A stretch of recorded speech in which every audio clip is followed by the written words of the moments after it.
কাউনিয়ায় অসুস্থ স্ত্রীকে নিয়ে খোলা আকাশের নিচে মানবেতর জীবনযাপন।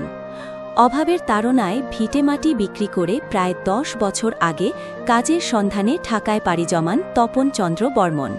সাভারে একটি প্রতিষ্ঠানে সিকিউরিটি গার্ড হিসেবে কাজ করে চলছিল তার সংসার। হঠাৎ করেই স্ট্রোক করে প্যারালাইসিসে আক্রান্ত হন তার স্ত্রী সিন্ধু রানী। হাত পা অবশ হয়ে তিনি এখন চলাফেরার সম্পূর্ণ শক্তি হারিয়েছেন। স্বামীর সহায়তা ছাড়া খাওয়া দাওয়া কিংবা দৈনন্দিন কোনো কাজই সম্ভব নয় তার জন্য। চিকিৎসার আশায় স্ত্রীকে নিয়ে গ্রামে ফিরে এলেও সেখানে মিলেনি আশ্রয়। ভাইয়ের বাড়ি থেকেও বের করে দেওয়া হয় তপন চন্দ্র বর্মনকে।